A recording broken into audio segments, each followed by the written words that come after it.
দুশ্মনদের সঙ্গে তাল তো খুব ভালোই দিয়ে বেড়াচ্ছে, ভাবছি খুব ভালোই চলছে আমাদের, না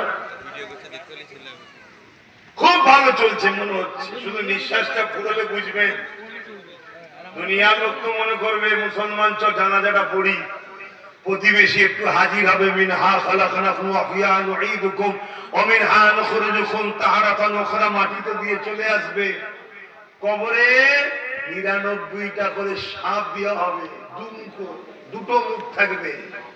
যে সাপের নিঃশ্বাস যদি জমিনে পড়ে ওই এলাকায় গাছপালা গজাবে না, এত ভয়ঙ্কর গর্ব বলছি, নবীর কথা বলছি। এবং জাহান্নামের একটা গর্ত করে দেওয়া হলো। তোমাকে আল্লাহ কি জন্য বানালো?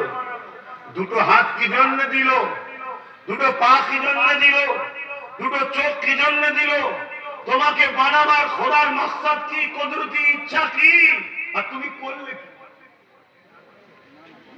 তোমার তো দুটো হাত দিয়েছে হককে জিন্দার জন্য, ন্যায়কে প্রতিষ্ঠিত করার জন্য। সমস্যা হয় হাত দিয়ে রাখো, এজন্য তো হাত দিয়েছে। তারপরে তোমার জীবিকা অর্জন করবে, তা হালাল। তোমাকে তো আল্লাহ দুটো পা দিয়েছে দিনের রাস্তায় যাওয়ার জন্য, এতিমকে দেখার জন্য, মানবেরকে সেবা করার জন্য। তারপরে তোমার লাইফটাও তোমাকে হালাল অবস্থায় পরিচালনা করতে হবে। তুমি আমি করলাম কি? আজ কত মুসিবত বলো তো। রাজ্যেও কাজ নেই আর বিদেশেও গেল জান নিরাপদ নাই। খোদার মাপ দেখেছেন? আপনি কি ভাবছেন সব কিছুর হুকুম খোদার হুকুমই হচ্ছে? ভালো মন্দ তার হুকুমে হয়। এটি তো ঈমান নাকি? ওয়াল কাদিরি খায়রিহি, বলেন না আমানতু বিল্লাহি ওয়া মালাইকাতিহি ওয়া কুতুবিহি ওয়া রাসূলিহি ওয়াল ইয়াউমিল আখির ওয়াল কদরি খায়রিহি ওয়া শাররিহি মিনাল্লাহি তাআলা আল বাসি বাদাল মাউত। এই যে ভালো মন্দ সবটাই আল্লাহর পক্ষ থেকে হয় পরীক্ষা। মন্দটা হলো আমাদের কর্মের ফল। মন্দটা কি? আমাদের কর্মের ফল। এখনো সময় আছে, শুধরে যাও। নিঃশ্বাসটা যখন চলছে এখনো রাস্তা আছে বাঁচার। আল্লাহ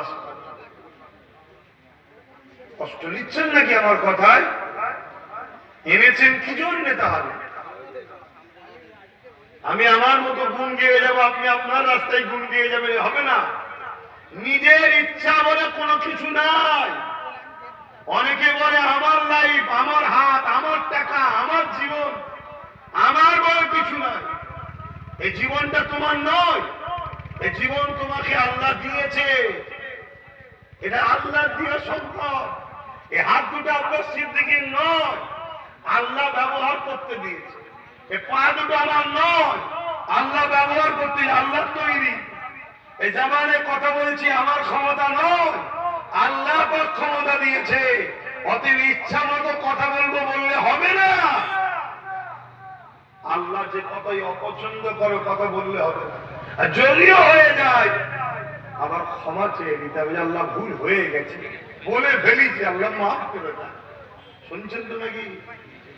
আবেগে ভেসো না আমার যুবকেরা, ভাইয়েরা। কঠিন সময় আসছে, আগামী দিন কঠিন ভয়ানক ব্যাপার। আমার অনেক ভাইয়েরা বলে যে হুজুররা এইসব বিষয় কথা, আমার ইচ্ছা আমি যা খুশি করবো না। হুজুররা তার বাপের কথা শোনাতে আসেনি। আলেম উলামারা আপনাদের ঘরে আল্লাহ রসুলের কথাই শোনায়। আর যে আলেম আল্লাহ রসুলের কথা শোনায় না তার কথা বাদ দেয়। কিন্তু আপনাকে আপনার ইচ্ছা মতো চললে হবে না। কেননা এই দিনের জন্য অনেক কুরবানি হয়েছে। আজ আপনার খেয়াল করলেন দিন ইসলাম এত সহজে আসেন, এবং এই মসজিদ, এই মাদ্রাসা, এই দাড়ি, এই টুপি এত সহজে আসেন। এবং ইমামে হোসেন পাক যদি কারবালায় না যেতে, অন্যায় বিরুদ্ধে জানকে রুখে দাঁড়াতে, অন্যায়ের সঙ্গে হাত যদি মিলিয়ে নিতে, এ দুনিয়ার মানুষেরা, এই দুনিয়ার মানুষ ইনসাফ পেত না, ন্যায় পেত না, সত্য পেত না, গরিব অধিকার পেত না, জালিমের বিরুদ্ধে কেউ কথা বলার লোক থাকতো না, অন্যায় কি জিনিস মানুষ বুঝতো না। হযরত ইমামে হুসাইন পাক নিজের জানের মায়া না করে, পরিবারের মায়া না করে, নানার উম্মতিদেরকে বাঁচাবে বলে পুরো পরিবারকে শহীদ করে দিয়েছে। তথাপিও নানার উম্মতদের এবং নানা দিনকে বাঁচাবার জন্য তিনি এমন করে নিজেকে কুরবান করেছে। এই নজওয়ান তরুণেরা ওই কারবালার মাঠেতে ইমামে হুসাইন পাককে অনেক রকম অফার দেওয়া হয়েছিল, অনেক অফার দেওয়া হয়েছে, লোক লালসার অফার দেওয়া হয়েছে। কিন্তু হুজুর নানা দিনের জন্য, হকের জন্য নিজেকে কুরবানি করলেন, কিন্তু সেই দিকে গেলেন না। আজ আমরা কি করব?